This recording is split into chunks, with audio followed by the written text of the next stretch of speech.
بسم الله الرحمن الرحيم زين للذين كفروا الحياة الدنيا ويسخرون من الذين آمنوا والذين اتقوا فوقهم يوم القيامة والله يرزق من يشاء بغير حساب كان الناس أمة واحدة فبعث الله النبيين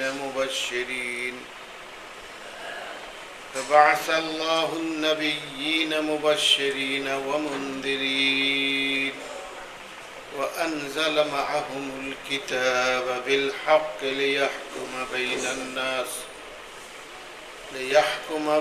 الناس فيما اختلفوا فيه وما اختلف فيه إلا الذين أوتوه من بعد ما جاءتهم البينات بغيا بينهم فهدى الله الذين آمنوا لما اختلفوا فيه من الحق بإذنه والله يهدي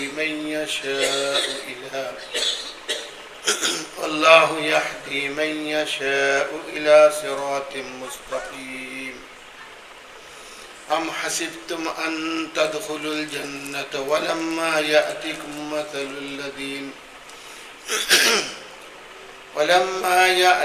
مثل الذين خلوا من قبلكم مستهم البأساء والضراء وزلزلوا حتى يقول الرسول والذين آمنوا معه متى نصر الله ألا إن نصر الله قريب মহান রব্বুল আলামিনের দরবারে আমরা শুকরিয়া আদায় করি। অত্যন্ত মেহেরবান তিনি আমাদের প্রতি দয়া করেছেন। আমরা একটা বছর গতকালকে শেষ করেছি, আর আজকে বছরের শুরু। প্রথমে এই রব্বুল আলামিনের দরবারে আমরা দরখাস্ত পেশ করতেছি, হে রব্বুল আলামিন, গত বছর যত পাপ করেছি, যত ভুল করেছি, যত আপনার কথার অবাধ্য হয়েছি, প্রত্যেকটার জন্য আপনার কাছে খালেস দিলে তওবা করি। আস্তাগফিরুল্লাহ আস্তাগফিরুল্লাহ আস্তাগফিরুল্লাহ। আল্লাহ আমাদের ক্ষমা করে দেন। নতুন বছর শুরু হলো মাওলা, এই বছরটা যেন আমাদের জন্য আমলের বছর হয়, সঠিক ঈমান নিয়ে আমল করার তৌফিক আমাদেরকে দান করেন। আমরা তাফসীরের পর ইনশাআল্লাহ আমাদের মৃত যারা আছেন তাদের সবার জন্য দোয়া করবো ইনশাআল্লাহ। অ্যাকচুয়ালি অনেক দেরি হয়ে যায়, এই জন্য এই ধারাবাহিক তফসির ধারাবাহিকতা থাকে না, একটু সমস্যা হয়ে যায়। যাই হোক, তবু আমরা গত আলোচনায় বলেছিলাম 211 নম্বর আয়াতে আল্লাহ বলছেন, সাল বানি ইসরাঈল কাম আতাইনাহুম মিন আয়াতিন বাইয়িনাত। আপনি প্রশ্ন করেন বনি ইসরাঈলদেরকে কত নিদর্শন তাদেরকে আমি দেখিয়েছি, সুস্পষ্ট নিদর্শন। বনি ইসরাঈলকে আল্লাহ যে নিদর্শন দেখিয়েছে সেগুলি আমরা কম বেশি সবাই জানি। যে নিদর্শনগুলি দেখার পরও তারা অল্পই ঈমান এনেছিল। আল্লাহ বলছেন, ওয়া ইউবাদদিল নি'মাতাল্লাহি মিন বা'দি মা জাআতহু। যে ব্যক্তি আল্লাহর নিয়ামতগুলিকে পরিবর্তন করবে যখন এটা এসে গিয়েছে, ওই ব্যক্তিটি হচ্ছে কিরকম, ফাইনাল্লাহ শাদীদুল ইকাব। ওই ব্যক্তিটি কঠোর আযাবের সম্মুখীন হবে। তার মানে আল্লাহর নিদর্শন যখন আমরা দেখব, সাথে সাথে তার প্রতি ঈমান এনে আল্লাহর প্রতি বিশ্বাস আমাদের দৃঢ় হবে এবং আল্লাহর দ্বীনের উপর আমরা কায়েম থাকবো। এটাই আল্লাহর চাওয়া। দুনিয়াতে যত নিদর্শন আল্লাহ মানুষকে দেখিয়েছেন, প্রত্যেকটা নিদর্শনের উদ্দেশ্যই মানুষের হেদায়েত, মানুষকে বোঝানোর জন্য যে তোমরা আমার ক্ষমতা সম্বন্ধে তোমরা চিন্তা ভাবনা করো, যে আমি কি করতে পারি, আমি কে, আল্লাহর পরিচয়। যেহেতু আল্লাহ গায়েব, সেই জন্য তার নিদর্শন সমূহ দেখে আমাদেরকে ঈমান আনতে হবে। এটাই ঈমানে বিল গায়েব। তো এই নিদর্শন প্রচুর আল্লাহ বনি ইসরাঈলকে দেখিয়েছেন, কিন্তু তারা আল্লাহর এই নিদর্শনগুলিকে নিয়ামত হিসেবে গ্রহণ না করে ইউবাদদিলু নিয়ামাতাল্লাহি মিন বাদি মা জাআহু। নিয়ামত আসছে মানে কি, নিদর্শন আসছে, আল্লাহ তোমাদেরকে সাবধান করলেন তোমরা ঠিক হয়ে যাও, বাস। কিন্তু তারা ঠিক হয় নাই, এইটা আল্লাহর নিয়ামতকে অস্বীকার করা। আল্লাহ বলছেন তাদের জন্য শাদীদুল ইকাব, পরিণতি তাদের জন্য অত্যন্ত কঠোর, যারা আল্লাহর নিয়ামত সমূহ বা নিদর্শন সমূহ দেখার পরও ঈমান আনবে না। এক্সাম্পল হিসেবে আমরা বলতে পারি, কিছুদিন আগে একটা ভূমিকম্প হয়ে গেল, তাই না? বেশ বড় একটা ভূমিকম্প হয়েছে, 6.7 মাত্রার একটা ভূমিকম্প। যেদিন হলো ওই দিন তো সবাই খুব আল্লাহরে ডাকছে, সবাই ডাকছে, একেবারে মন খুলে টেলিভিশন খুলে হয়তো আল্লাহর কাছে তারা দোয়া করতেছে, আল্লাহ আমাদের বাঁচান, বিপদ, খুব বড় বিপদ। কিন্তু আমি চিন্তা করতে দেখি 1 সপ্তাহ বোধহয় যায় নাই, দেখে সে কোনো পরিবর্তন হয়েছে? তাহলে এরা তো অনেক বড় বড় নিদর্শন তারা দেখেছে। তারা দেখেছে মুসা আলাইহিস সালামকে কেমন করে পানি সমুদ্র দিয়ে পার করে নিয়ে গেলেন। তারা দেখেছে বিভিন্ন বিভিন্ন নিদর্শন তারা দেখেছে, কিন্তু তারপরেও তারা ঈমানের প্রতি অত দৃঢ় তারা থাকে নাই, আল্লাহর নাশুকির হয়ে গিয়েছে, যেই কারণে তাদের আযাব গ্রেফতার করছে। এই ঘটনা শোনানোর মানেটা কি? মানেটা হচ্ছে, হে উম্মতে মুহাম্মাদী, তোমরাও যদি এরকম করো তাহলে তোমরা তো আলাদা কেউ না, তোমরা তো আমারই বান্দা, তারাও আমার বান্দা ছিল, তারাও আমার বান্দা, তারাও আমার কোনো না কোনো নবীর উম্মত ছিল, তোমরা আমার শেষ নবীর উম্মত। তোমাদের একটা বিশেষত্ব আমি দিয়েছি, সেটা কি? সেটা হচ্ছে তোমাদেরকে মাস স্কেলে ধ্বংস করবো না। তাদেরকে যেমন মাস স্কেলে, মানে at a time they has been killed, এরকম হয় না। কারণ পেয়ারা নবী মুহাম্মদ সাল্লাল্লাহু আলাইহি সাল্লাম জমিনের মধ্যে শুয়ে আছে, এই জমিনে আল্লাহ ওরকম বড় কঠিন আযাব কিয়ামতের সারা আর দিবেন না। কিন্তু এর অর্থ এই নয় যে আল্লাহ ছেড়ে দিবেন না, কিন্তু আযাব তো আসবে, কিন্তু সেই আযাবের অপেক্ষা না করে ঈমানদারদের উচিত যে জ্ঞান তারা আহরণ করেছে কোরআনের স্পর্শে এসে তারা নিজেদের জ্ঞান কাজে লাগিয়ে নিজের আখিরাত ঘোচাবে। এইটাই আল্লাহর দাবি, এইটাই আল্লাহর রাসূল আমাদেরকে শিখিয়েছেন। এখন প্রশ্ন আছে যে এত লোক পৃথিবীতে, 800-850 কোটি মানুষ, ঈমানদার তো কয়জন? 150-200 কোটি বা 200-250 কোটি, এর বেশি না, 1/4 বেশি না। আর এই 1/4 মধ্যেও দেখা যাবে যে কত যে দল ঈমানের মধ্যে কতটুকু আছে, কতটুকু সুন্নতের মধ্যে আছে, কতটুকু শিরক মুক্ত ঈমান নিয়ে বেঁচে আছে, এটা বলা মুশকিল। কারণ মানুষকে আল্লাহ রাব্বুল আলামিন বিভিন্ন পরীক্ষা করেন। আজকে আমরা এই পরীক্ষা নিয়ে আলোচনা করবো। এই আয়াতগুলির মেইন টার্গেট আল্লাহর যে মানুষকে যে আল্লাহ পরীক্ষা করবেন, এই কথা বলি। প্রথমটা কি বলতেছেন? যুয়্যানা লিল্লাযীনা কাফারুল হায়াতুদ দুনিয়া, সুশোভিত করা হয়েছে কাফেরদের জন্য দুনিয়ার জীবন। দেখেন কথাটার মধ্যে কয়েকটা কথা আছে।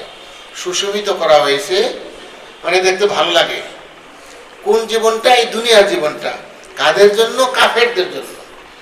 তাইলে মুসলমানের দুনিয়ার জীবন ভালোবাসে না, তাদের ভালো লাগে না।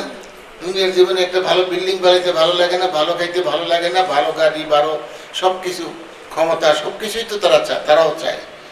কিন্তু তারা এই দুনিয়ার যে এই হায়াত, দুনিয়ার এই যে সৌন্দর্য, এই জিনত, এইটা যে আল্লাহ সুশোভিত করেছেন পরীক্ষার জন্য। তার মানে কি, হে মুমিনরা, তোমাদেরও পরীক্ষা। এদেরকে তো পরীক্ষার জন্য ছেড়ে দিয়েছি, তোমাদেরকে কিন্তু ছেড়ে দেই নাই। তোমাদেরকে কোরআনের ছাত্র বানিয়েছি, রাসূল সাল্লাল্লাহু আলাইহি ওয়াসাল্লামের উম্মত বানিয়েছি। সুতরাং ইউ আর স্পেশাল। তোমরা যদি তাদের মতো এই দুনিয়ার মোহে পড়ে যাও, you are going to be destroyed for sure. কারণ আল্লাহর আয়াত, এর আগের আয়াতটার সাথে খেয়াল করেন যে নিদর্শন আল্লাহ দেখিয়েছেন। তো সবচেয়ে বড় নিদর্শন আল্লাহর জমিনের মধ্যে কোরআনের বড় নিদর্শন আছে? বলেন তো দেখি। তো কোরআন যখন আমাদের হাতে আছে, তারপরেও যদি আল্লাহর নিয়ামতকে আমরা অস্বীকার করে বসি, তাহলে আমরা কি কাফের হব কিনা মুসলমান থাকবো? বলেন তো দেখি।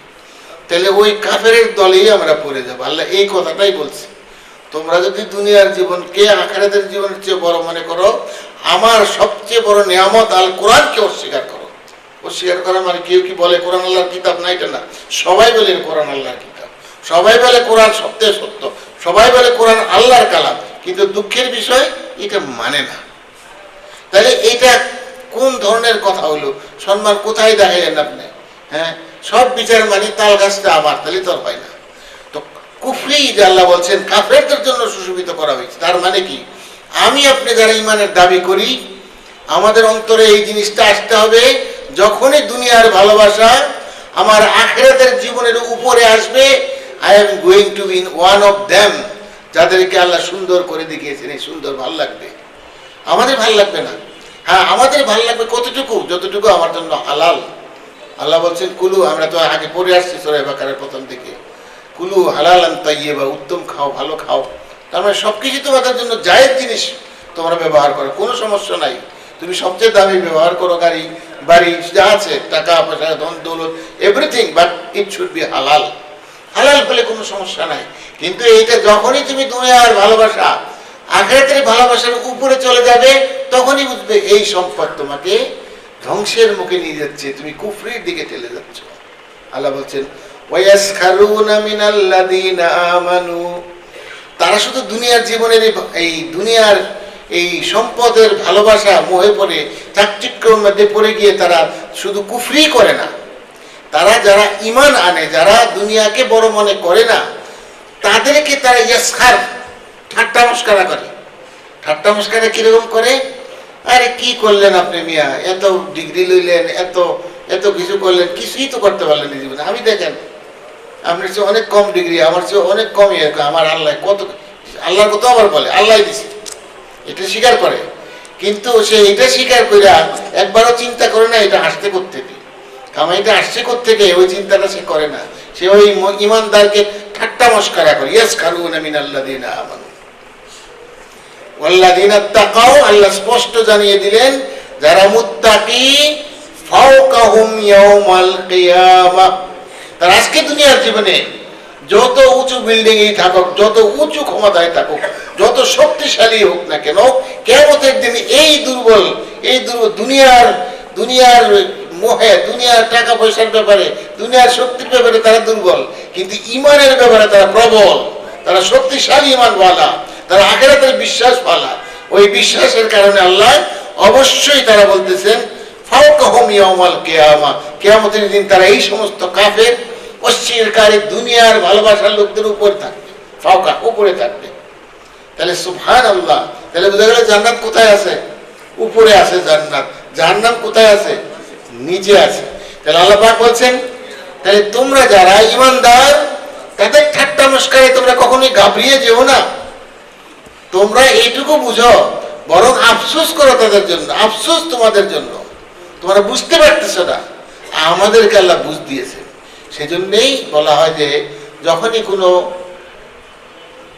দুনিয়াদার আপনার বিরুদ্ধচারণ করবে, আপনাকে একটু ঠাট্টা মস্করা করবে, সাথে সাথে আপনি বুকে হাত দিয়ে বলেন আলহামদুলিল্লাহ, হে আল্লাহ তুমি আমাকে বুঝ দিয়েছো, তুমি আমাকে বুঝ দিয়েছো, আমি তার সাথে ঝগড়ায় যাব না, কারণ আমি বুঝি তুমি বলেছো কিয়ামতের দিন। কিয়ামতের দিনটা কি শেষ, একবার শুরু হইলে আর শেষ হবে?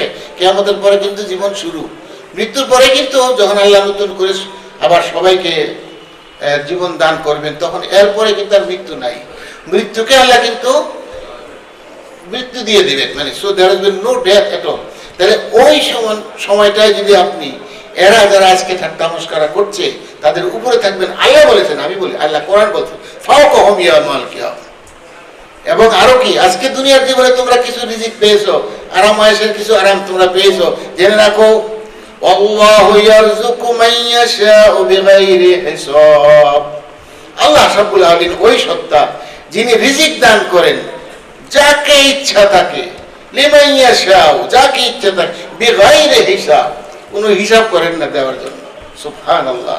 তাহলে বোঝা গেল যে আল্লাহ রাব্বুল আলামিন যিনি রিজিক দাতা, রিজিকের মালিক যিনি, তিনি তোমাদেরকে দুনিয়ার জীবনে সাময়িক এই জিনিসগুলিকে সুস্মিত করে দেখানোর কারণে তোমরা এটার ধোকায় পড়ে গিয়েছো, পরীক্ষায় ফেল করেছো। কিন্তু আমার ইমানদাররা এই দুনিয়ায় ধৈর্য ধারণ করার কারণে তাদেরকে এমন রিজিক তাদেরকে দেওয়া হবে যেটার হিসাব করে তারা শেষ করতে পারবে না, বিগাইরে হিসাব। জান্নাতের আরাম আয়েশের ব্যাপারে সুবহানাল্লাহ, কোরআনের তো কত আয়াত আপনারা পড়েন, আল্লাহ রাব্বুল আলামিন বলছেন, কত সুন্দর সুন্দর কথা বলছেন। হাদিস শরীফে স্পষ্ট রাসূল বলছেন চোখ কোনোদিন দেখে নাই, কান কোনোদিন শুনে নাই, অন্তর কোনোদিন চিন্তাও করে নাই, ওই আরাম আয়েশ, ওই সুখ স্বাচ্ছন্দ্য আল্লাহ রাব্বুল আলামিন তার জান্নাতি বান্দাদের জন্য রেখেছেন। তাহলে আমি আপনি যদি ইমানদার হই, আল্লাহর প্রতি বিশ্বাসী হই, তাহলে আমি ওইটার দিকে আমার খেয়াল করা দরকার, যেটা পার্মানেন্ট। কি বলেন? এটাই তো আমাদের নিয়ত ইনশাআল্লাহ। তাহলে আজকে সব বছরের প্রথম দিনে আমরা এই নিয়তটা করতে পারি কিনা যে আল্লাহ এই এখন থেকে, এই বছরের প্রথম দিন থেকেই ইনশাআল্লাহ আপনার দেওয়া পার্মানেন্ট নিয়ামতের পাওয়ার আশা আমি করব, এবং সেই জিনিস পাওয়ার অন্তরায় যা দাঁড়াবে এটাকে আমি ত্যাগ করবো ইনশাআল্লাহ। ইনশাআল্লাহ, বাস এইটাই আল্লাহর কথা। তো আল্লাহ রাব্বুল আলামিন এবার মানুষের হেদায়েতের জন্য বলছেন যে এই কথাটা আজকে উত্তর দেওয়া হবে। এই সভ্য সমাজ যেই কথাটা বলে, কি বলে? তারা বলে এই মানুষগুলি যখন আসছে প্রথমে, তারা তো ছিল একেবারে অকওয়ার্ড, তারা লেখা কিছুই জানতো না, তাদের জ্ঞান ছিল না, তাদের কিছুই ছিল না, তারা দুনিয়া কিছুই বুঝতো না, এই সমস্ত কথা বলতো। কিন্তু আজকে এই কোরআনের আয়াত থেকে আমরা জানতে পারবো দে আর লাইং, তারা মিথ্যা কথা বলছে, তারা মিথ্যা কথা বলছে। এটি সত্য নয় যে তারা উদ্ভট ছিল না, তারা ইমানদার ছিল। দেখেন আল্লাহ বলছেন কানান্নাসু উম্মাতাও ওয়াহিদা, এই যে মানুষগুলি প্রত্যেকে এক ইমানের উপরে তারা ছিল। উম্মাতা ওয়াহিদা মানে এক উম্মত, মানে একই বিশ্বাসের উপর, আল্লাহর বিশ্বাসের উপরে তাদের। আদম আলাইহিস সালাম আল্লাহর বিশ্বাস করতেন না, তিনি কি ছিলেন? আল্লাহর নবী ছিলেন না, তিনি আল্লাহর নবী ছিলেন তিনি। সুতরাং নবী হওয়ার কারণে first person in this world যিনি আসছেন আল্লাহর দেওয়া জমিনে, তিনি আল্লাহর পক্ষ থেকে হেদায়েত প্রাপ্ত নবী। মানে কি? আল্লাহর পক্ষ থেকে জ্ঞান প্রাপ্ত। আল্লাহ রাব্বুল আলামিন বলছেন তাকে আমি সবকিছু শিখিয়ে দিয়েছি। হ্যাঁ, আল্লাহ নিজে বলছেন আমি শিক্ষা দিয়েছি তাকে সব। কুল্লু আদম আসমা কুল্লুহা, সবকিছু আদম আলাইহিস সালাম সব জানতেন, আল্লাহ শিক্ষা দিয়েছেন। ফেরেশতারা জানে না, আল্লাহ আদম আলাইহিস সালাম তিনি জানতেন। তাহলে বোঝা গেল যে first person, first human being in this world, he was A learned person, he was not an ignorant. Ignore ছিল না যে কথাগুলি তারা বলে, যে প্রস্তর যুগ আরো কি অনেক কথাই বলে ভাই, অনেক কথাই বলে। হ্যাঁ, তাদের চিন্তায় তাদেরটা ঠিক আছে। কিরকম? তারা মনে করে দুনিয়ার সভ্যতা, দুনিয়ার বিল্ডিং বানানো, দুনিয়ার মধ্যে চাষবাস করা, এটা করা সেটা করা, ছোটখাটো যে জিনিসগুলি ভেরি প্রিমিটিভ জিনিস, এইগুলি নিয়ে তারা বলে করে সভ্যতার একেবারে জিরোতে ছিল তারা। না, ইসলাম এটাকে আল্লাহ রাব্বুল আলামিনের কাছে, জমিনের কাছে, এই যে বললেন দুনিয়ার জীবন সুশোভিত করে দেখিয়েছেন, তার মানে তার দুনিয়ার জীবন নিয়েই চিন্তা ভাবনা করে তার একটা ভার্ডিক্ট দিয়ে দিল যে এই এরা এরকম একেবারে বর্বর ছিল, অসভ্য ছিল। No no no no, not at all. দুনিয়ার জীবনে কে চাষবাস করতে পারলো না করলে এগুলির কোনো গুরুত্ব নাই। বরং আল্লাহর প্রতি, আল্লাহর একত্ববাদের প্রতি যার বিশ্বাস, তিনি নবী ছিলেন, তার সন্তানগুলি ইমানদার ছিল। বলা হয় যে নূহ আলাইহিস সালাম, নূহ আলাইহিস সালামের আগ পর্যন্ত, বিফোর নূহ আলাইহিস সালাম, এই যে কানান নাসু উম্মাতাও ওয়াহিদা, এক ইমানদার ছিল তারা। They used to be believer. তাহলে বোঝা গেল যে দে আর ইমানদার ছিল। কিন্তু আল্লাহ বলেন ফাবাতাল্লাহু নবিয়্যিন, অতঃপর আমি ফাবাতাল্লাহু, আল্লাহ প্রেরণ করলেন নবীদেরকে। এই নবীরা নূহ আলাইহিস সালামের কথা এখানে বলেন, নবী নূহ আলাইহিস সালাম প্রথম নবী। তাহলে এর আগেই যারা ছিল তারা সবাই এক আল্লাহর প্রতি বিশ্বাস করত। কিন্তু দেখেন ইটস এ লং টাইম। আপনি হেল্প করেন, শয়তান আসছে না আদম আলাইহিস সালামের সাথে, আসছে কিনা? তো শয়তান আসছে, আদম আলাইহিস সালাম আসছে, হাওয়া আলাইহিস সালাম আসছে। কত বছর হয়েছে? 1000 বছর পর্যন্ত শয়তান তাদেরকে ধরতে পারে নাই। ক্যাচ দেন। তার এই আদমের সন্তানদের ধরকে অলমোস্ট 1000 ইয়ার্স ব্যয় করেছে। সে আশা ছেড়ে দেয় নাই। আমরা দুঃখের বিষয়, আমরা মুসলমানরা আমরা আশা ছেড়ে দেই। 19 থেকে 20 হলে হায় হায়, আর তো কিছুই নাই, সব শেষ। আল্লাহ আমারই পাইলো, আমারে শেষ করে দিল। হাসবুনাল্লাহু ওয়া নি'মাল ওয়াকিল। চিন্তা ভাবনা করতে হবে যে শয়তান যদি নিরাশ হয়ে যেত তাহলে একজনই বেঈমান থাকলো না, সবাই ইমানদার থাকতো। কিন্তু এই প্রায় 1000 বছর চেষ্টা করে করে সে আস্তে আস্তে আদমের সন্তানগুলি কুফরির দিকে নিয়ে আসছে। সেই কারণে 1000 বছর পরে আল্লাহ সুবহানাহু যখন দেখলেন তার বান্দাদের অনেকেই তো ডিরেল হয়ে যাচ্ছে, কুফরির মধ্যে লিপ্ত হয়ে গেছে, শিরকে লিপ্ত হয়ে গেছে, তখন নূহ আলাইহিস সালামকে আল্লাহ পাঠিয়েছেন। ওই কথাটাই বলতেছেন, কানান নাসু উম্মাতাও ওয়াহিদা, এক উম্মত ছিল ইমানদার। ফাবাআসাল্লাহু নবিয়্যিন, এর মাঝখানে তাহলে এখানে একটা কথা যে তারপরে যখন তারা কুফরি শুরু করলো, কোরআনের মধ্যে অনেক সুন্দর সুন্দর, যারা গ্রামার বুঝেন তারা বুঝবেন, এই মাঝখানের একটা কথা হযফ করা হয়েছে। অনেক কোরআনে অনেক কথা বলা হয় নাই। যেমন সাল বানি ইসরাইল, সাল ইয়াসআল, প্রশ্ন করো, তারা প্রশ্ন করে। তো এখানে কখন নবী পাঠালেন? যখন তারা কুফরি শুরু করলো। এই কথাটা এখানে উজ্জ্বল আছে। আল্লাহ রাব্বুল আলামিন জানেন বান্দারা বুঝে এই জিনিসটা, কখন নবী প্রেরণ করলেন। ফাবাসাল্লাহু নবিয়্যিন, আর নবীরা এসে কি বললেন, হে আদমের সন্তানরা তোমরা কি করছো? 1000 বছর তো ভালোই ছিলে তোমরা, হঠাৎ করে এগুলি কি আরম্ভ করছো? আল্লাহকে বাদ দিয়ে আল্লাহওয়ালাদেরকে তোমরা মূর্তি বানায় ফেলছো, মূর্তি বানায় এদের আবার পূজা আরম্ভ করতেছো, আর তোমার ব্রেনের মধ্যে এটা ঢুকে আছে 11 সালে আল্লাহরে পাওয়া যাইব না। নাউজুবিল্লাহ, কি করতেছো তোমরা? সাবধান, ঠিক হয়ে যাও। তখন তারা কি করলেন, মুবাশশিরিন, তারা সুসংবাদ শোনাইলেন। তোমরা কি ভুলে গেছো আল্লাহ তোমাদেরকে দুনিয়াতে পরীক্ষার জন্য পাঠাইছেন? যারা তোমাদের আল্লাহর কথা অনুযায়ী দুনিয়া থেকে আল্লাহর কথার উপরে যাদের মৃত্যুবরণ হবে তাদের জন্য মুবাশশিরিন, সুসংবাদ দাতা, জান্নাতের সুসংবাদ দাতা। জান্নাতের সুসংবাদ দাতা, কোরআনের বহু জায়গায় জান্নাতের কথা আল্লাহ বলেছেন। কতটা জান্নাত হবে, কতটা দরজা হবে, দরজার ডিফারেন্সটা কেমন হবে, দরজাগুলির কি বলে স্পেস কত বড় হবে। সুবহানাল্লাহ। গত শনিবারে আমরা আমাদের ওই মসজিদে বাইতুল আমানে আমি একটা ভিডিও তাদেরকে দেখাইছি, ওই জিনিসটা যে রাসূলুল্লাহ সাল্লাল্লাহু আলাইহি সাল্লাম 14.5 বছর আগে বলছেন যে যে দুইটা জায়গার কথা বলছেন, একটা হলো সিরিয়া বা আরেকটা অন্য এক জায়গায়, দুইটা জায়গার কথা বলছেন। এই দুই জায়গার মধ্যে থেকেও মানুষরা আসবে, যখন আসবে তোমরা দেখবে যে একই অবস্থায় তারা থাকবে। তার মানে কি, এই জায়গাটা এখন এই রিসেন্টলি তারা ওই সায়েন্টিস্টরা বের করছে যে যেই জায়গাটার কথা আল্লাহ রাসূল বলছেন এটা ঠিক এই দিকে আর এই দিকে। দেখা গেছে যে কাবা শরীফ থেকে একদম 1200 কিলোমিটার, এটাও 1200 কিলোমিটার, এটাও 1200 কিলোমিটার। তো আল্লাহ রাসূল যে এইটা অথবা এইটা বলছেন, আল্লাহ রাসূলের যদি ওহীর জ্ঞান না থাকতো উনি কি এই কথা বলতে পারতেন যে একটু এদিক সেদিক হয় নাই? ইমাজিন। এই জন্যই বলে আমরা বলি কোরআনের বহুত মুজিজা আছে, রাসূল সাল্লাল্লাহু আলাইহি ওয়াসাল্লামের কথাগুলির অনেক মুজিজা বেরোবে আস্তে আস্তে ইনশাআল্লাহ। তাহলে এই যে কথাগুলি, এই সমস্ত কথাগুলির উদ্দেশ্যটা কি? উদ্দেশ্যটা হচ্ছে রাসূল সাল্লাল্লাহু আলাইহি ওয়াসাল্লাম যে কথাগুলি বলেছেন, এই কথাগুলি আমরা এখন বুঝে না আসলেও ভবিষ্যতে বুঝে আসবে। যেমন কিয়ামতের আলামত নিয়ে অনেক কথা রাসূল সাল্লাল্লাহু আলাইহি ওয়াসাল্লাম বলছেন, হাদিসে অনেক কথা আসছে, অনেক কিছু বলতেছে, একেবারে টোটো বলতেছে।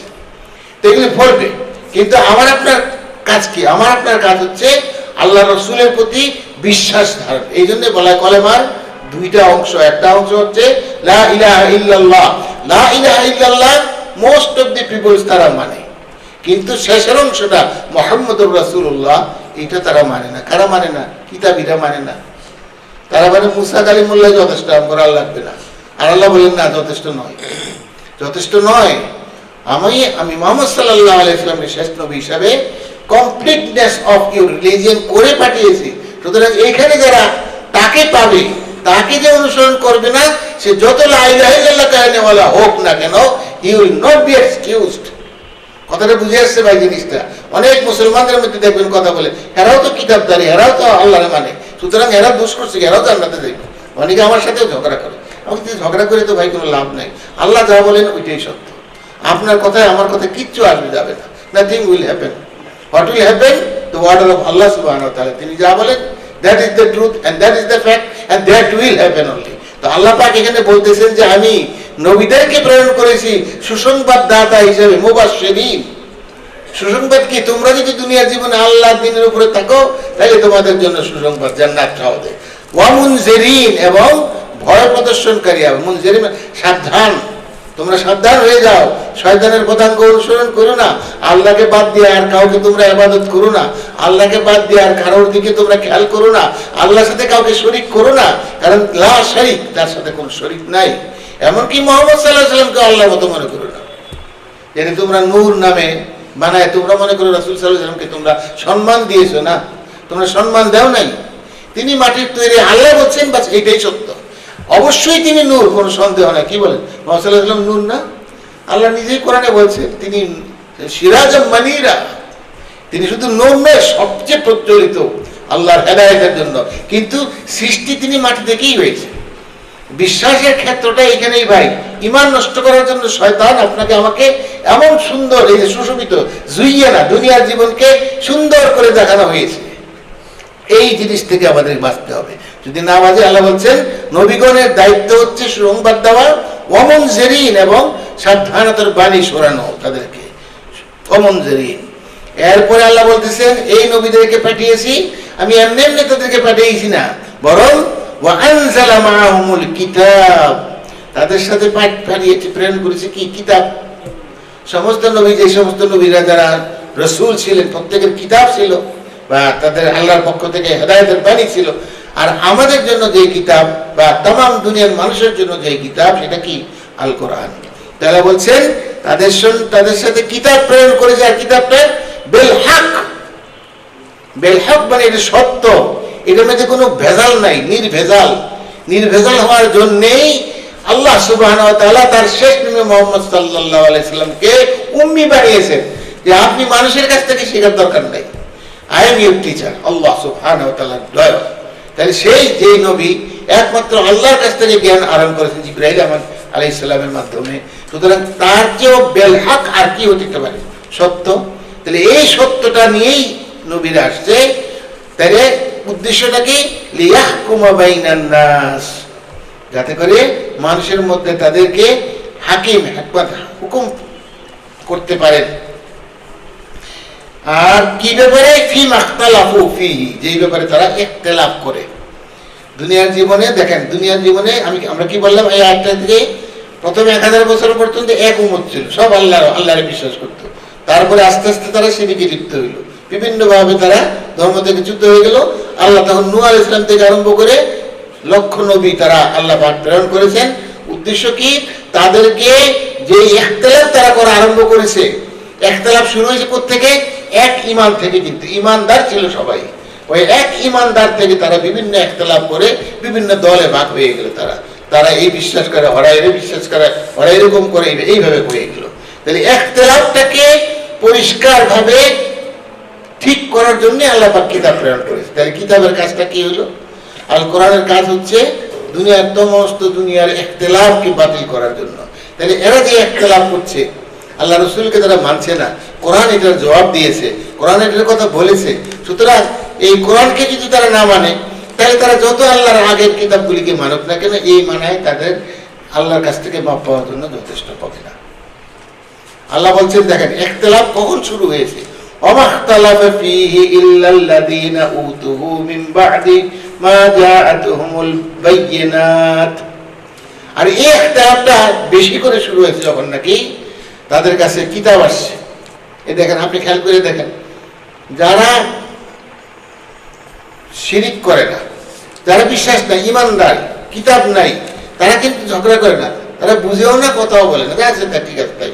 কিন্তু যারা দাবি করে যে আমাদের কাছে কিতাব আছে, আসমানি কিতাব আছে, বা আমাদের এরকম নবী আছে, বা আমাদের এই আছে, সে নেতা আছে, এরকম যেটা যে বুদ্ধরা মনে করে তাদের বুদ্ধদের তাদের নেতা, এই হিন্দুরা মনে করে তাদের এরা নেতা, প্রত্যেকটাই। ইহুদিরা মনে করে তাদের নেতা মুসা আলাইহিস সালাম, নাসারারা মনে করে ঈসা আলাইহিস সালাম তাদের আল্লাহর বেটা। এই হিসাবে এই যে ইখতিলাফ বলি, এই ইখতিলাফের ব্যাপারে কখন শুরু হয়েছে? আল্লাহ বলছেন ওমাখতালাফা ফীহি ইল্লাল্লাযীনা উতুহু মিন বা'দি মা জাআতুহুমুল বায়িনাত। সুস্পষ্ট নিদর্শন আল্লাহর পক্ষ থেকে আসার পরেও তারা ইখতিলাফ করেছে। তাহলে ইখতিলাফ করার যখন তারা শুরু হয়ে গেল, নাসারারা যখন, ইহুদি দেখেন, খেয়াল করেন, ইহুদিরা ঈসা আলাইহিস সালামের জন্মের পরে তারা কি করলো? তারা ঈসা আলাইহিস সালামকে তারা গালি দিল, নাউজুবিল্লাহ, তারা যারা সন্তান হিসেবে গালি দিল। আচ্ছা, তারপরে কিন্তু একদল কিন্তু বিশ্বাস করলো না, এটা আল্লাহ নবী, আল্লাহ একদম সব ঠিক আছে, অনেক দিন এরকমই চলেছে। কিন্তু আস্তে আস্তে শয়তান তাদেরকেও পাকড়াও করছে, বলছে আরে এটা আল্লাহর ছেলে, আল্লাহর ছেলের আল্লাহ পাঠাইছে। আরে না, আল্লাহর ছেলেকে আল্লাহ নিজেই তো এরকম, আরে তিনি তো তিন আল্লাহর এক আল্লাহ। এই বিভিন্নভাবে বিভিন্ন ইখতিলাফের মধ্যে তাদেরকে ফেলে দিয়ে তাদেরকে ঈমান থেকে চ্যুত করে ফেলেছে। তো সেই জিনিসগুলি ঠিক করার জন্যই আল্লাহ সুবহানাহু ওয়া তাআলা শেষ নবী মুহাম্মদ সাল্লাল্লাহু আলাইহি ওয়াসাল্লামকে কোরআন নিয়ে পাঠিয়েছেন। এবং আল্লাহ বলতেছেন যে এইটা বেল হক, এটা সত্য। তোমরা যদি সত্যিকারের অর্থে আল্লাহর দ্বীন শিখতে চাও, তাহলে এই কোরআনের মধ্যে আসতে হবে। সুতরাং তোমরা যে ইখতিলাফ করতেছো, এখন যে ইখতিলাফগুলি হচ্ছে, আপনারা কি মনে করেন? আমি তো আলাপ অনেক দেখি, অনেক বিভিন্ন ইন্টারন্যাশনাল যারা ইসলামিক যারা স্কলার যারা আছে, তারা কিন্তু এই যে রেবাই, কি বলে আপনার ইহুদিদের রেবাই হলে তাদের একটা দল, তারা কিন্তু কাছাকাছি প্রায়, কিন্তু আল্লাহ নবীরে মানে না, সবটাই মানে মোটামুটি।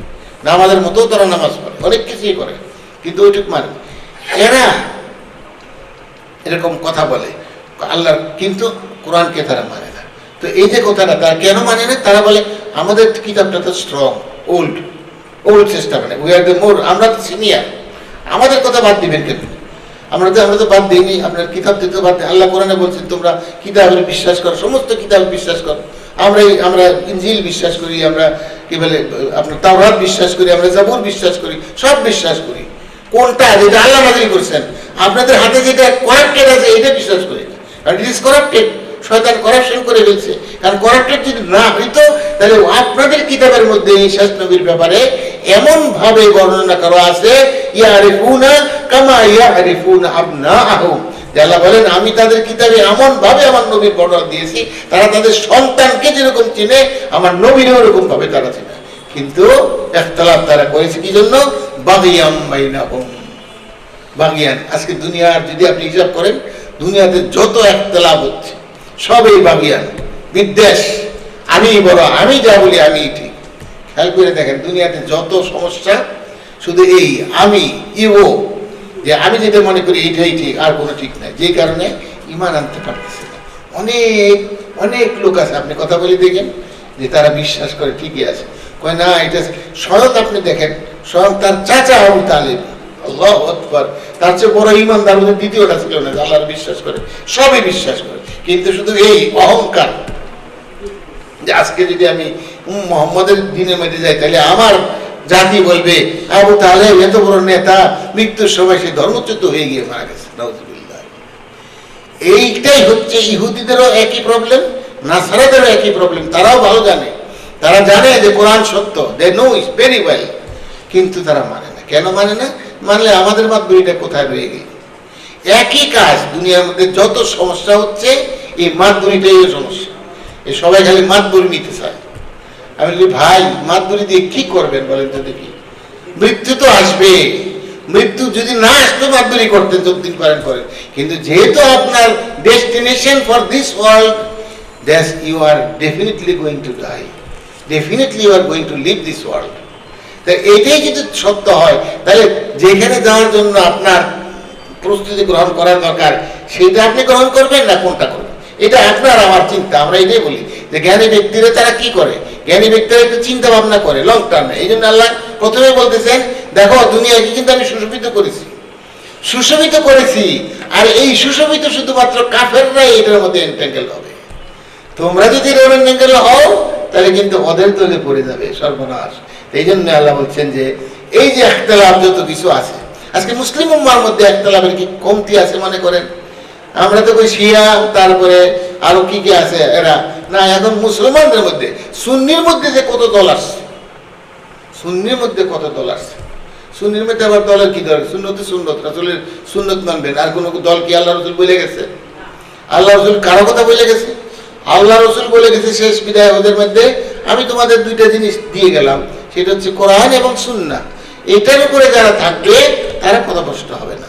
তা আমরা এটার উপরেই থাকি, আবার এটাকে এক্সটেনশন করে বেদাতের গোষ্ঠী উদ্ধার করে বেদাত বানায় একেবারে ইসলাম ধ্বংস করে দিয়ে আমি আমার মতো করে ইসলাম মানতেছি।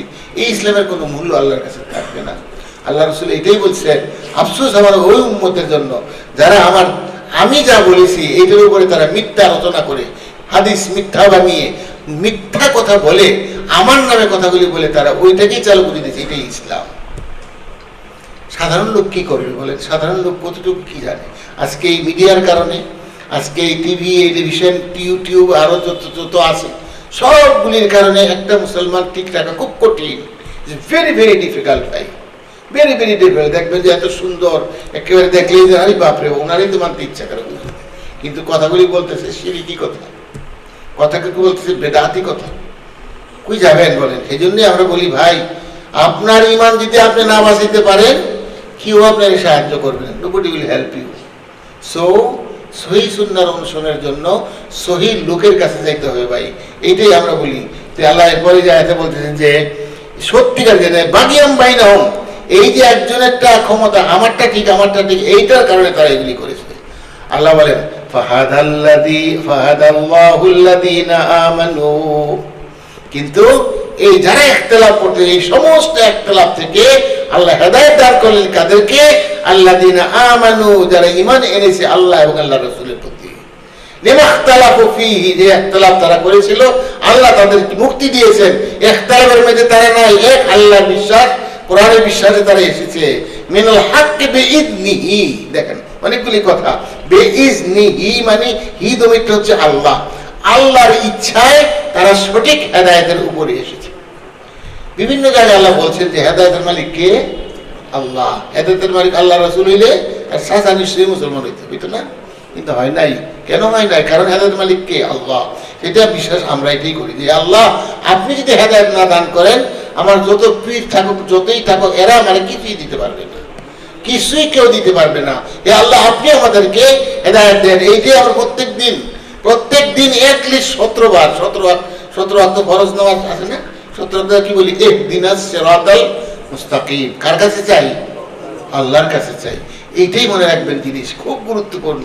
একমাত্র আল্লাহর কাছে হেদায়েত চাইতে হবে। আল্লাহ আপনি যদি হেদায়েত না দেন আমরা গুমরাহ হয়ে যাব। আল্লাহ রাসূল এইটাই দোয়াই শিখিয়েছেন। আল্লাহ রাসূল দোয়া করতেন, আল্লাহ হে জিবরাইলের আল্লাহ, হে মিকাইলের আল্লাহ, এমন ভাবে বলতেন তাহাজ্জুদের নামাজে, হে আল্লাহ আপনি সঠিক পথ আমাদেরকে দান করেন, আমার উম্মতের সঠিক পথ দান করেন। আমরা এই দোয়া করবো, সবসময় দোয়া করবো আল্লাহর কাছে যে আপনি হেদায়েত দেওয়ার মালিক। তো আল্লাহ এই কথাটাই বলতেছেন যে ফাহাদাল্লাহুল্লাযীনা আমানু লিমা ইখতালাফু ফীহি মিনাল হাক্কি বিইذনিহি, যে হেদায়েতের উপরে তাদেরকে আল্লাহ দান করলেন যারা ঈমান রেখেছে আল্লাহর প্রতি, রাসূলের প্রতি, যে সত্যিকারের অর্থে আল্লাহর ইচ্ছাই তারা হেদায়েত প্রাপ্ত হয়েছে। তার মানে আল্লাহর ইচ্ছা ছাড়া হেদায়েত পাওয়া যাবে না। তাহলে আল্লাহর উপরে আল্লাহর ইচ্ছার উপরে বিশ্বাস রাখা, আল্লাহর উপরে পরিপূর্ণ ঈমান রাখা যে আপনি ছাড়া আমি কোনো উপায় নাই, আমাকে কেউ সাহায্য করতে পারবে না একমাত্র আপনি ছাড়া। এই বিশ্বাস নিয়ে আমি যখন আল্লাহকে ডাকবো, আল্লাহ নিজেই বলতেছেন বিইذনিহি, তার ইচ্ছাই আমি আপনি হেদায়েত প্রাপ্ত হয়ে যাব। আল্লাহ রাব্বুল আলামিন আমাদেরকে ওই সমস্ত লোকদের দলভুক্ত করুন যারা আল্লাহর ইচ্ছায় হেদায়েতের মধ্যে আছে। আমরা বলি আমিন। কারণ আল্লাহ কি বলতে পরের অংশে শুনেন, আল্লাহু ইয়াহদি মান ইয়াশাউ ইলা সিরাতিম মুস্তাকিম। আল্লাহ হচ্ছেন ওই সত্তা, ইয়াহদি মান ইয়াশাউ, যাকে ইচ্ছা তাকে, নো কন্ডিশন। পীর গোষ্ঠী, সৈয়দ গোষ্ঠী, ওই গোষ্ঠী, প্রেসিডেন্ট, মিনিস্টার না, মেথড থেকে আরম্ভ করে any person has the right to get হেদায়েত। বুঝতে পারছেন আমার কথা? একটা মেথড কি জান্নাতের মধ্যে এই দুনিয়ায় 10 গুণ বড় জান্নাত পাবে না? পাবে কিনা বলেন তো দেখি? অবশ্যই পাবে। সুবহানাল্লাহ। তাইলে এই দুনিয়ার জীবনে কে কি করছে, কে কতটুকু নিচু, কে ছোট, কে বড়, কে ক্ষমতাবান, কে ক্ষমতাহীন, এইগুলি কিচ্ছু যায় আসে না আল্লাহর কাছে। এগুলি কোনো মূল্যই নেই। মূল্য কিসের? মূল্য হলো সঠিক ঈমানের। মূল্য কিসের? মূল্য হলো সঠিক বিশ্বাস, যে আল্লাহর প্রতি বিশ্বাস রাখতে হবে। ওই বিশ্বাস অনুযায়ী দুনিয়ার জীবন যাপন করতে হবে। আল্লাহ পাক স্পষ্ট বলে দিলেন, আল্লাহু ইয়াহদি, আল্লাহ পাক হেদায়েত দান করেন, মান ইয়াশাউ, যাকে ইচ্ছা থাকে। কিসের? ইলা সিরাতিম মুস্তাকিম। যে দোয়াটা আমরা প্রত্যেক নামাজের মধ্যে ইহদিনাস সিরাতাল মুস্তাকিম, সিরাতাল মুস্তাকিমের দোয়াটা আমরা পড়ি। সুতরাং এই সিরাতাল মুস্তাকিমে আসার জন্য আমাদেরকে যার আমাদের শক্তি অনুযায়ী চেষ্টা করতে হবে। আর কিছু বলা যাবে কিছুক্ষণ নাকি? আচ্ছা ঠিক আছে, এই পরে একটা আমরা শেষ করি অল্প ইনশাআল্লাহ। এখন এই হেদায়েতের রাস্তায় থাকার জন্য আল্লাহ রাব্বুল আলামিন সহজ করেন না। একটা হাদিস শুনেন, রাসূল সাল্লাল্লাহু আলাইহি ওয়াসাল্লাম বলছেন আল্লাহর জান্নাতের রাস্তাটা একটু দামি। আল্লাহর রাস্তাটা মানে জান্নাত পাইতে হলে তোমাকে কিছু খরচ করতে হবে, মানে দামি জিনিস পাইতে হলে দাম তোমাকে ওই অনুযায়ী দাম তোমাকে দিতে হবে। ওই দামটা কি? ওই দামটা কি একটা কয়েক কোটি কোটি টাকা এরকমই সে না। আল্লাহ বলতেছেন আম হাসিবতুম, তোমরা কি মনে করেছো, আন তাদখুলুল জান্নাতা, তোমরা জান্নাতে প্রবেশ করবে, ওয়ালাম্মা ইয়াতিকুম মাসালুল লাযিনা খালাউ মিন ক্বাবলিকুম, যে তোমাদেরকে তোমাদের পূর্ববর্তীদের মতো এরকম পরীক্ষা করা হবে না। আল্লাহু আকবার, সুবহানাল্লাহ। সহিহ বুখারীর হাদিস, রাসূল সাল্লাল্লাহু আলাইহি ওয়াসাল্লাম বলছেন যে এক সাহাবা একরাম এসে বলছেন, ইয়া রাসূলুল্লাহ, কষ্টের পর কষ্ট যখন শুরু হয়ে গেল তখন রাসূল সাল্লাল্লাহু আলাইহি ওয়াসাল্লাম বলছেন, ইয়া রাসূলুল্লাহ, আর তো পারি না, আল্লাহ সাহায্যকে আসবে না। রাসূল সাল্লাল্লাহু আলাইহি ওয়াসাল্লাম বসেছিলেন কাবা ঘরের হেলান দিয়ে, কষ্টের পর কষ্ট হচ্ছে এই অবস্থায়, তখন বলছেন যে আল্লাহর সাহায্য কখন আসবে, আমরা তো আর পারছি না। তিনি পিত্তরে সোজা করে বসলেন, এরকম বসে বললেন, তোমরা কি মনে করো আল্লাহ তোমাদেরকে ছেড়ে দিয়েছে? তোমরা কি মনে করো আল্লাহর হেদায়েত, আল্লাহর সাহায্য আসবে না? তোমরা কি জানো না তোমাদের পূর্ববর্তীর উম্মতদেরকে আল্লাহ কত পরীক্ষা করেছে? তোমরা কি জানো যে ওই উম্মতদের কাউকে এমনকি নবীদেরকে পর্যন্ত করাত দিয়ে দ্বিখণ্ডিত করা হয়েছে, জীবিত অবস্থায় দাঁড়া করায় করাত দিয়ে একটা গাছটা দিয়ে 2 ফালায় করা, এরকম 2 ফালি করা হয়েছে। তার ঈমান থেকে চ্যুত হয় নাই।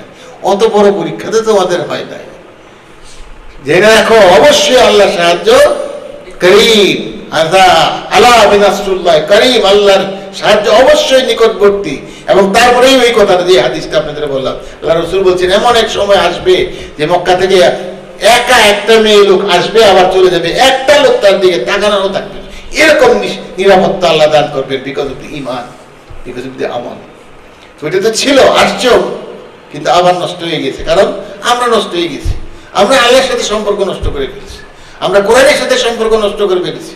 আমরা কোরআন আর সবকিছু বাদ দিয়ে আমাদের নিজস্ব কিছু গণ্ডি বের করে নিয়ে ওই গণ্ডির মধ্যেই আমরা ঘোরাফেরা করতেছি, যার কারণে আমাদের ঈমানের উন্নতি হয় না। অথচ কোরআনে হাদিসে স্পষ্ট বলা আছে ঈমান বাড়ে এবং কমে। ঈমান বাড়ে কেমনে? কোরআন এবং সুন্নাহ মানলে ঈমান বাড়ে। কমে কেমনে? এগুলি থেকে ত্যাগ করলে, গুনাহ করলে আপনার ঈমান কমে যাবে। ওইটাই বলছে ওই যে কাফেরদের জন্য সুন্দর। যাকে আপনি তো পরীক্ষা, আমরা আমার জন্য দুনিয়ার কোনো একটা হারাম জিনিসের প্রতি আমার যদি লোভ হয়, সাথে সাথে বুঝতে হবে যে দুনিয়ার এই চাকচক্যময় জিনিসটা যেটা কাফেরদের জন্য আল্লাহ সুশোভিত করেছেন, আমার কেন ভালো লাগবে এটা? I should not like this. এটা আল্লাহ পছন্দ করে না, তাহলে আমি তাহলে আল্লাহর প্রতি কি বিশ্বাস করলাম? এই চিন্তাধারা আমাদের থাকতে হবে। আল্লাহ পাক বলতেছে তোমরা এই কথা কখনোই মনে করো না, তবু অবশ্যই অতীতের জাতিদের মতো তোমাদেরকেও পরীক্ষা করা হবে। আল্লাহ বলছেন মাসাতহুমুল বাসা ওয়াদ দাররা, বাসা তাদের অনেক বিপদ, টাকা পয়সার তাঙ্গি, বিভিন্ন ভাবে তাদেরকে আল্লাহ পরীক্ষা করেছেন। আর দাররা অসুখ বিসুখ দিয়ে, কষ্ট দিয়ে, বিভিন্ন ভাবে, এমনকি আপনার যুদ্ধ দিয়ে, অনেক যুদ্ধ। রাসূল সাল্লাল্লাহু আলাইহি ওয়াসাল্লামের জীবনে বহুত যুদ্ধ করেছে ভাই। এমনিতে আপনার আরামের আয়েশের এই জিন্দিগি আমরা পাই নাই। রাসূলুল্লাহ সাল্লাল্লাহু আলাইহি ওয়াসাল্লাম অনেকগুলি যুদ্ধ করেছেন এবং সেই যুদ্ধে তারা কোনো জায়গায় তিনি জিতছেন, কোনো জায়গায় হারছেন। এই কথা এই না যে সবসময় তারা একটা আরামেই ছিলেন, এরকম নয়। তাহলে আমাদের এটাই বলছেন তোমাদেরও পরীক্ষা করা হবে। তাহলে আমি আপনি প্রত্যেকেই কিন্তু আল্লাহর এই আয়াতের উপরে আমল করতে হবে যখনই পরীক্ষা আসবে। এবং পরীক্ষাগুলি যার যার অনুযায়ী হবে, সবার পরীক্ষা একরকম হবে না, কারণ মানুষ তো একরকম নয়। বড় লোকের পরীক্ষা এরকম একরকম হবে, গরিবদের পরীক্ষা একরকম হবে, অসুস্থ লোকের পরীক্ষা একরকম হবে, সুস্থ লোকের পরীক্ষা একরকম হবে, ক্ষমতাবান ব্যক্তির পরীক্ষা একরকম হবে, যার কোনো ক্ষমতাই নেই তার পরীক্ষা অন্যরকম হবে, যে তারে ফলো করে কিনা, কোন লোকের ফলো করে, ক্ষমতা তার নাই, তাই ক্ষমতা পাওয়ার জন্য কোনটা ফলো করে, আল্লাহটা ফলো করে না কাফেরটা ফলো করে। বিভিন্ন ভাবে আল্লাহ রাব্বুল আলামিন প্রত্যেক ব্যক্তি তার অবস্থা অনুযায়ী পরীক্ষা করবেন। এমনকি আল্লাহ বলেন ঝালঝাল শব্দটা হলো প্রকম্পিত করে, যে আমরা বলছি ভূমিকম্প, তো মানুষগুলিকে ঝালঝাল আল্লাহ কাঁপাবেন। সুবহানাল্লাহ। কাঁপানোর মানে কি ভাই? আপনার পা টলমল হয়ে যাবে। ইমানদার বলে না, ইমান রাখাটা কচু পাতার মধ্যে পানি রাখা যেরকম কঠিন, পইরা যায়, ইমানের অবস্থা এরকম হয়ে যাবে। অর্থাৎ আল্লাহ এরকম পরীক্ষাও, হ্যাঁ অবশ্যই লা ইউকাল্লিফুল্লাহু নাফসান ইল্লা উসআহা, আল্লাহ কারো সাধ্যের অতীত পরীক্ষা করবেন না। যার যত শক্তিশালী ইমান তার পরীক্ষাটা ওরকম শক্তিশালী হবে। সেই জন্যই বলছে জুলজিল, তাদেরকে আল্লাহ ধাক্কা দিয়ে বলবেন দেখো আসলে ঠিক আছো কিনা। সুবহানাল্লাহ। হাত্তা কতটুকু পর্যন্ত দেখেন বলতেছেন হাত্তা ইয়াকুলার রাসূল, এই অবস্থা পর্যন্ত স্বয়ং রাসূল ওয়াল্লাযীনা আমানু, এবং যারা ঈমান এনেছে মাহু তার সাথে, তারা বলতে বাধ্য হয়েছে মাতা নাসরুল্লাহ। মানে কেমন কঠিন পরীক্ষা, কেমন ধাক্কাটা দিয়েছেন, দেওয়ার পরে এমন অবস্থা হয়ে গেছে স্বয়ং রাসূল সহ ঈমানদাররা সবাই বলছে আল্লাহ সাহায্য কখন আসবে।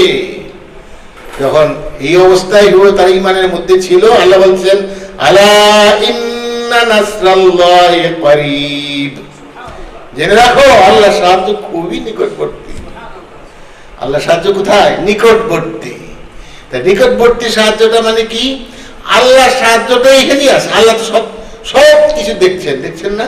তাহলে আল্লাহ জানেন তার বান্দারে কতটুকু কি করতে হবে। সুবহানাল্লাহ। ইব্রাহিম আলাইহিস সালামকে কেমন পরীক্ষা করেছেন দেখেন তো দেখি। তোমার ছেলেরা জব দাও, তিনি তো জব দেওয়ার জন্য ছুরিও চালাইয়া দিছেন, তখন কি করেছেন আল্লাহ? বাস কাফি ইব্রাহিম, হ্যাঁ খালাস, পরীক্ষায় পাস, দুম্বা দিয়ে তিনি ওইটাকে করে দিলেন, তার ছেলে সুস্থ। সুবহানাল্লাহ। তার মানে ওই যে জুলজাল, তাহলে ইব্রাহিম আলাইহিস সালাম যিনি আল্লাহর খলিল ছিলেন, তার পরীক্ষাটা তার আমাদের মতো কঠিন হবে না। কিন্তু আমরা ছোটখাটো পরীক্ষায় কিন্তু হাত পা ছেড়ে দিয়ে একেবারে সব শেষ। না, তা করা যাবে না, তা করা যাবে না। আল্লাহ বলছেন অবশ্যই আল্লাহর সাহায্য কাছে, অর্থাৎ যত কঠিন পরীক্ষা ততই কাছে আল্লাহর সাহায্য। ইন্নামাল উসরি ইউসরান ইন্না মাআল উসরি ইউসরা, আল্লাহ বলছেন কষ্টের পরেই স্বস্তি, স্বস্তি কষ্টের পরেই স্বস্তি। সুতরাং দুনিয়ার জীবনে আমি আপনি যদি আল্লাহর দ্বীনের উপরে থাকতে চাই, তাহলে আল্লাহর এই কয়েক আয়াতের উপরে যে আল্লাহ বলছেন যে আমি আমার বান্দাদেরকে অবশ্যই পরীক্ষা করব, অতীতের জাতিদেরকে পরীক্ষা করেছি, প্রত্যেককেই রসুলদেরকে বেশি পরীক্ষা করেছি, রসুলদেরকে বেশি পরীক্ষা করে, যত বেশি আল্লাহ তার বেশি পরীক্ষা আল্লাহ করেছেন। সেই পরীক্ষায় আমাদেরকে উত্তীর্ণ হতে দেবো ভাই। এই পরীক্ষায় উত্তীর্ণ হতে গিয়ে শয়তান এবং নফসের ওয়াসওয়াসায় যেন আমরা পড়ে না যাই। এটা থেকে বাঁচতে হলে উপায় একটাই মাত্র, উপায় হচ্ছে কোরআনের ছাত্র হওয়া আর রাসূলের সুন্নতের অনুসরণ করা। আল্লাহ সুবহানাহু ওয়া তাআলা আমাদের সবাইকে কোরআনের সবকিছু বুঝার এবং শিখার এবং তার অনুযায়ী আমল করার তৌফিক দান করেন। রাসূল সাল্লাল্লাহু আলাইহি ওয়াসাল্লামের সুন্নতকে ভালোবেসে রাসূলের সুন্নতের উপর থাকার তৌফিক দান করেন। সুবহানাকা আল্লাহুম্মা বিহামদিক আশহাদু আল্লা ইলাহা ইল্লা আনতা আস্তাগফিরুকা ওয়া আতুবু ইলাইক। আসসালামু আলাইকুম ওয়া রাহমাতুল্লাহি ওয়া বারাকাতুহু।